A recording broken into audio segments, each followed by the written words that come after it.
Assalamualaikum warahmatullahi wabarakatuh. Halo semua, perkenalkan nama gue Rizal Khairul Huda. Gue bisa dipanggil Rizal. Gue berasal dari SMA Negeri 2 Kota Cirebon.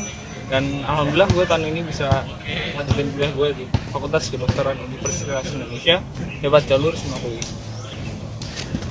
Jadi kali ini gue akan bercerita tentang perjalanan gue masuk ke FKUI. Sebenarnya masuk ke FKUI itu awalnya bukan tujuan gue sih sebenarnya. Ada beberapa faktor, yaitu orang yang memaksa gue untuk masuk ke FKUI ini. Sebenarnya gue ini awalnya ingin masuk ke FTM di ITB atau enggak ke STITB. Ya siapa sih sebagai seorang laki-laki, siapa juga sih yang nggak mau ke ITB gitu kan. Tapi ada dua orang yang harus saya untuk masuk ke FKUI sendiri. Pertama adalah Mas Bagja. Saya mulai mengikuti Mas Bagja itu saya mulai dari kelas 12. Dia itu orangnya sangat berpengaruh dalam kehidupan saya untuk masuk ke FKUI. Dia mengajarkan saya beberapa hal, yaitu dalam hal pendidikan dan juga hal kehidupan. Kemudian ada orang tua saya dan keluarga saya. Orang tua saya dan keluarga saya juga itu ingin ada di keluarga itu ada yang jadi seorang dokter, dan orang tua juga ingin ada anak itu yang menjadi seorang dokter. Dan siapa juga sih anak yang tidak mau membanggakan orang tuanya. Nah, maka dari itu saya banyak ingin membanggakan orang tua saya, yaitu dengan menjadi seorang dokter dengan cara berkuliah di FKUI. Dan saya juga ingin bisa membantu orang banyak gitu menjadi seorang dokter. Kemudian yang kedua itu saya ingin menjadi dokter.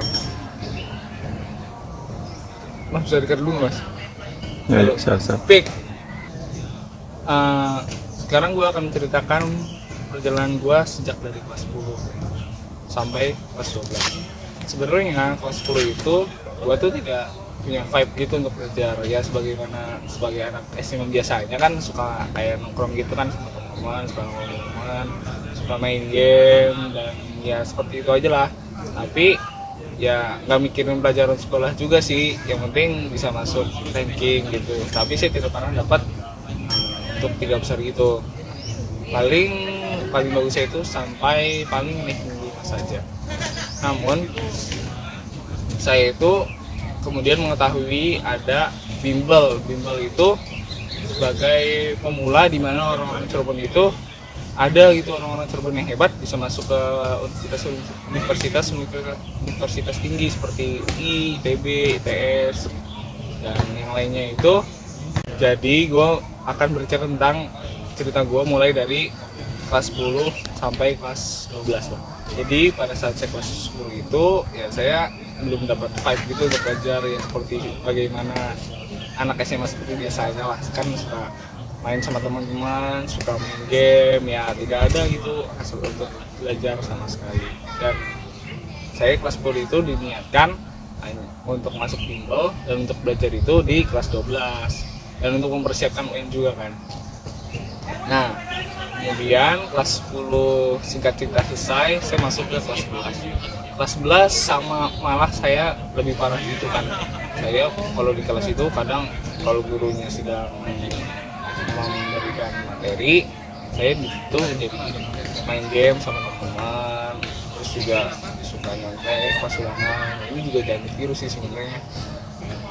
Dan kelas 11 itu saya mulai tahu ada namanya bimbel BC, itu Bagja College, dimana itu adalah bimbel pertama yang membuat orang-orang Cirebon itu bisa gitu masuk ke universitas bagus seperti ITB, ITS, UI, Unpad, dan yang lainnya masih banyak.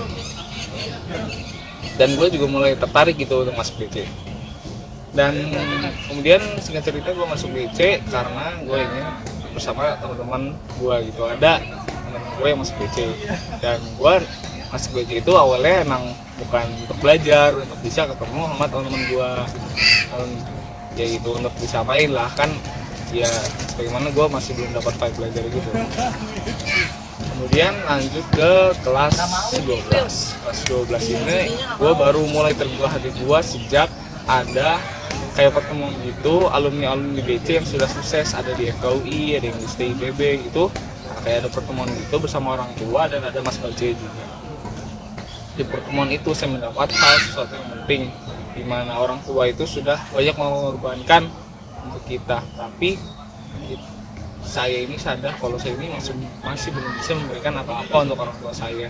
Nah di hari itu saya terbuka hati gua untuk serius belajar dan untuk bisa membantu orang tua gua. Kemudian gue membuat keputusan untuk tinggal bersama sih, kayak mengikuti jejak-jejaknya alumni sebelumnya yang ada, berjuang gitu bersama Mas Bagja, kayak nginep di rumah Mas Bagja, ada ngobrol juga gitu. Jadi gue mengikuti proses itu untuk bisa menyesuaikan gue dalam belajar.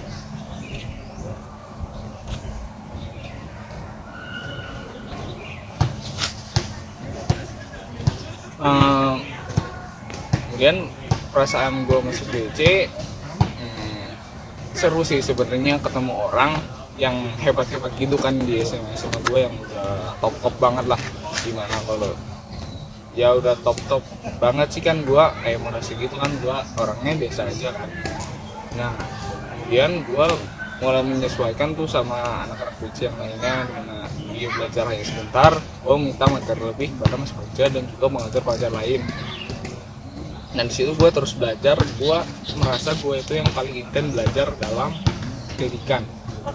Nah di BC itu juga kan terdapat modul BC. Modul BC itu kan terdapat banyak subbab gitu. Nah gue dari situ mulai membuat target-target, misalnya sehari sebab, dan gue pasti menyelesaikan target-target tersebut. Gue biasanya itu kelas 12 itu membuat jam tidur itu pasti di atas jam 12 untuk bisa menghabiskan bab-bab tersebut, dimana yang lain itu bisa beristirahat bebas dan gue ya nggak bisa gitu, harus terikat. Dimana kan gue kan kelas 10 sama kelas 11 gitu kan kayak nggak dapet pelajaran apa-apa kan, jadi gue harus mengejarnya di kelas 12 untuk bisa menyesuaikan sama teman-teman yang lain. Nah pada awal itu kan di BC juga kan ada tryout gitu kan. Nah di tryout itu awalnya gue masih dapat peringkat bawah gitu, peringkat 20. Kemudian setelah belajar menggunakan teknik-teknik tersebut, kayak membuat target gitu kan, bab sehari satu bab, dan akhirnya tahu-tahu gue meningkat terus meningkat sampai akhirnya gue berada tetap di 10 besar, bahkan sampai ke 3 besar, mengalahkan teman-teman gue yang sudah berbakat itu. Nah ini bisa jadi pelajaran. Memang banyak orang-orang yang sudah berbakat, tapi tergantung keinginan kalian, apakah kalian ingin bisa melebihi mereka atau tidak. Kalau kalian ingin bisa melebihi mereka, ya kalian harus belajar lebih intens dong dari mereka, gitu kan logikanya. Nah, gue alhamdulillah gue bisa mengejar teman-teman mereka yang di atas gue gitu. Nah kemudian singkat cerita, kan gue itu kan udah teorinya udah di peringkat 3 besar gitu kan. Kemudian ada sistem baru dari pemerintah itu yang membuat target gue gitu, yaitu sistem UTBK. Dimana kan yang dulu kan namanya sistem SBMPTN, sekarang ini sistem UTBK, dimana soal-soalnya itu harus menggunakan logika lebih dan juga penalaran lebih. Nah sebenarnya logika dan penalaran itu kan apa ya, itu kan kayak sudah bakat gitu masih sebagai orang-orang terbakat. Dan gue sebagai orang yang bisa dibilang orang proses gitu, gue merasa berat dengan sistem yang baru tersebut. Jadi kemudian BC kan menggunakan sistem yang baru tersebut lah, ya pasti untuk menyesuaikan UTBK SBMPTN terbaru gitu. Gue pada saat itu gue TO-nya drop lagi ya gara-gara sistem baru tersebut kan, dimana yang lain kan ada orang yang berbakat gitu yang bisa dengan sistem baru tersebut kan, kayak orang-orang berbakat itu kan yang mempunyai pengeluaran tinggi itu kan diperuntukkan. Tapi gue kan yang merasa proses gitu, gue ya kayak turun lagi gitu. Jadi gue harus bisa menyesuaikan lagi sama soal-soal UTBK. Oke. Nah, kemudian gue nyesuaiin lagi sama sistem UTBK kan, belajar format-format soal-soal terbaru sampai ke UTBK 1. Nah pada saat UTBK 1 itu kami dikumpulkan dalam satu tempat di Bagja College untuk melihat hasil UTBK 1 kita bersama-sama. Nah kemudian pada saat itu juga ada hal yang membuat gue kaget, dimana gue itu nilainya di bawah teman-teman gue yang gue merasa kemampuan mereka itu di bawah gue gitu.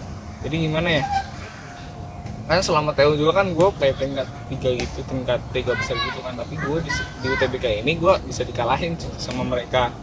Gue mulai dari situ bertanya-tanya apa sih yang salah dari gue perasaan belajar udah lebih dari mereka, gue TU udah di atas mereka terus, tapi pada saat UTBK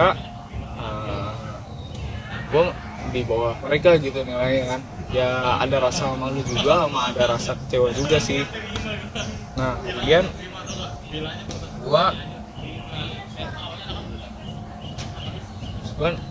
gue mulai sadar dimana waktu itu gue ibadahnya itu masih belum baik. Nah gue jadi memutuskan untuk memperbaiki ibadah gue yaitu dengan melakukan sholat duha 12 rakaat dan sholat tahajud juga 12 rakaat.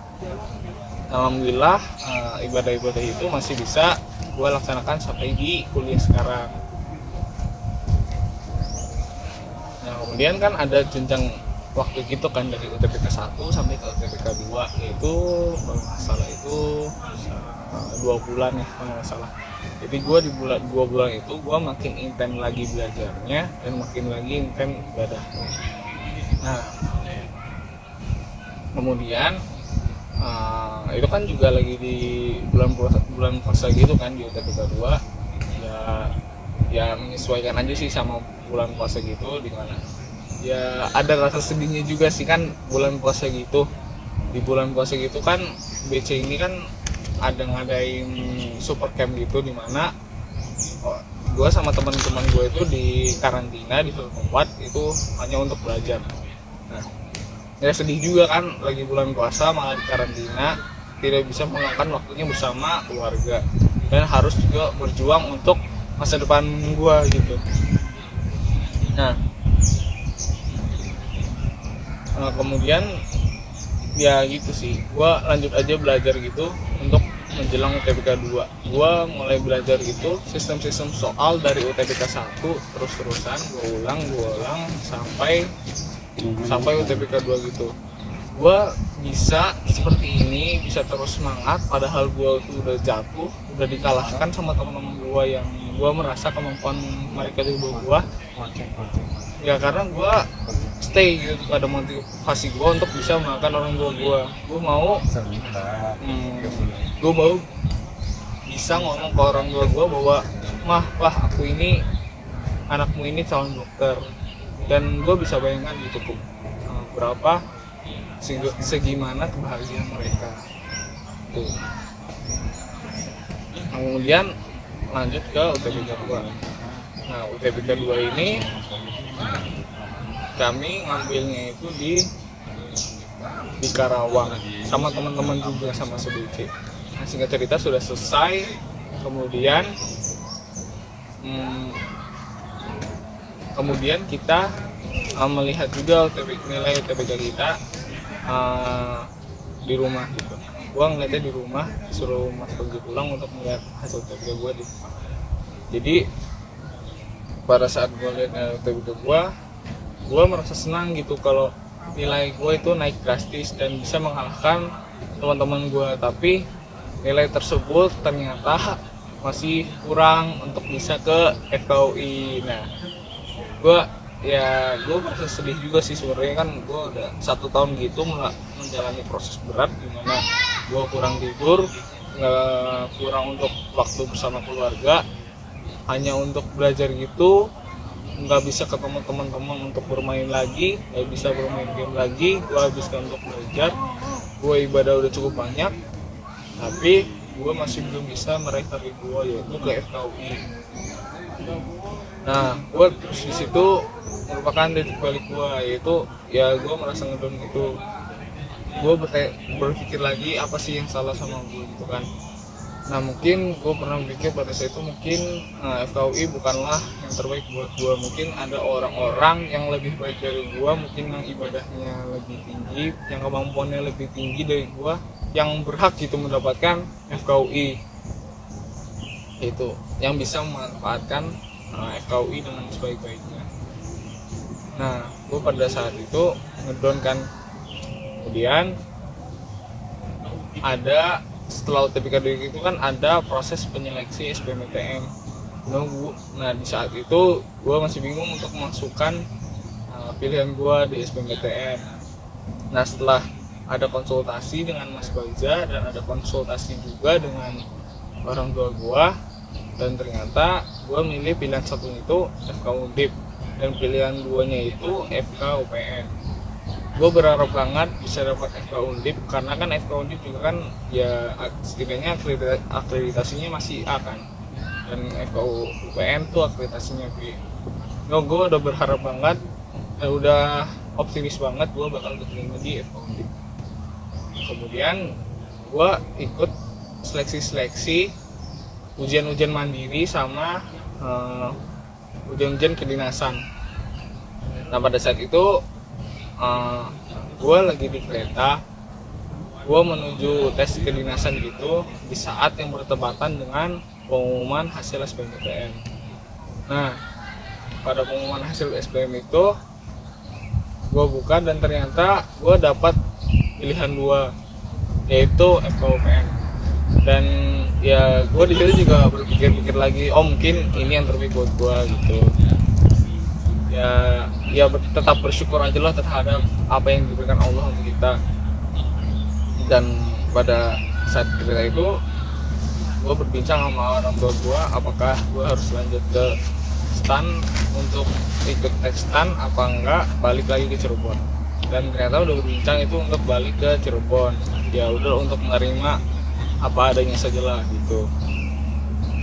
Udah kemudian balik lagi ke Cirebon, dan gue sebenarnya udah Mas Bagi ini udah menyuruh gue untuk belajar lagi itu untuk menyiapkan ujian-ujian mandiri lain, tapi ya gimana ya, sudah kayak gue udah merasa beberapa kali gagal gitu untuk ujian mandiri, UTBK dan yang lainnya itu gue udah merasa gagal, jadi gue belajarnya kayak setengah hati gitu lah. Ya udah dapat FKUPN ini juga kan ya sama-sama kedokteran juga, jadi dokter ya sudahlah. Nah kemudian ada super camp lagi kan, tapi super campnya itu untuk adik kelas gue yaitu kelas 11 untuk mempersiapkan UTBK baru gitu. Jadi gue sama Mas Bogi disuruh ikut camp lagi. Nah, itu kan udah kayak liburan gitu kan, teman-teman gue udah pada liburan, udah pada asik-asik sama keluarganya, dan gue harus bisa belajar lagi gitu di super camp itu. Ya udah gue ikutin aja, gue belajar lagi, ibadah lagi, terus sampai menjelang ujian-ujian mandiri berikutnya, yaitu ada ujian mandiri Undip, ujian mandiri UGM, dan juga ujian mandiri SIMAK UI.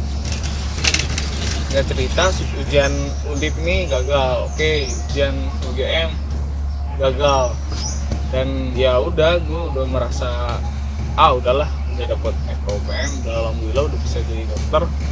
Dan ternyata alhamdulillah bisa terima di FK UI lewat jalur SIMAK UI.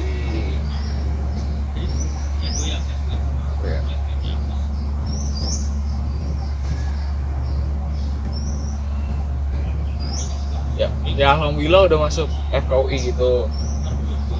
Nah terus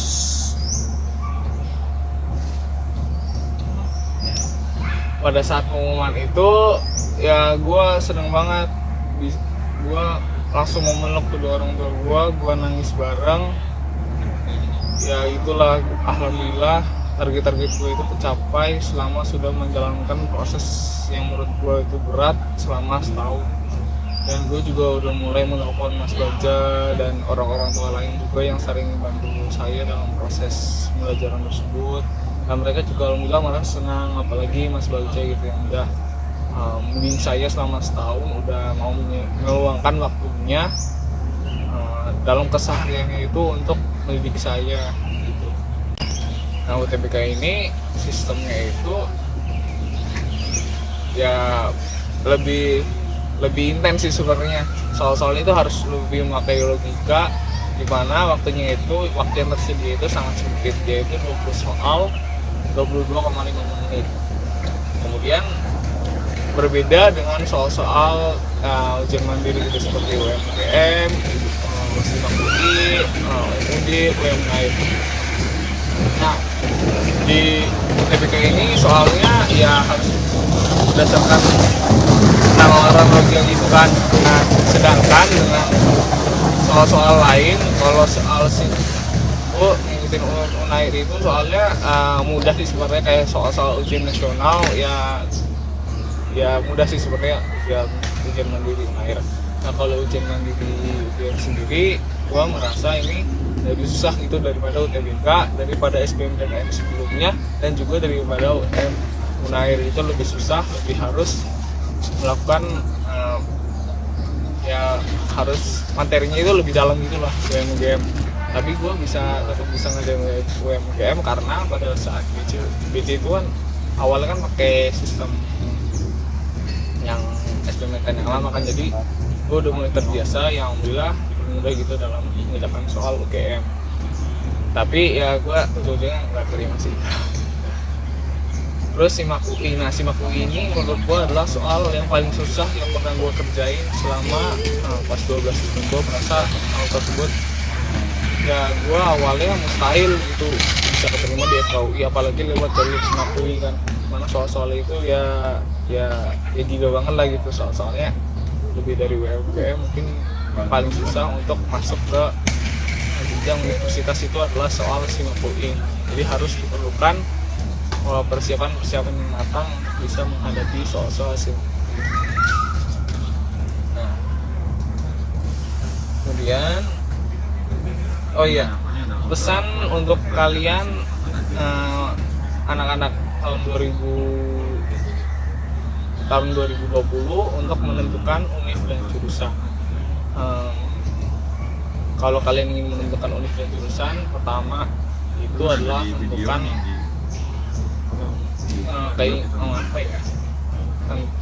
menentukan potensi kalian itu ada di mana, kemampuan kalian itu ada di mana. Apakah kalian ingin niatnya membantu orang, apakah kalian ingin niatnya untuk mencari uang, apakah kalian maunya kayak memperbaiki mesin gitu, ya kalian cari sendirilah potensi kalian dan kemampuan kalian itu, dan ketertarikan kalian itu di mana, supaya pada saat di universitas ini, pada saat jenjang perkuliahan ini, kalian tuh bisa enjoy gitu dengan kuliah kalian tuh.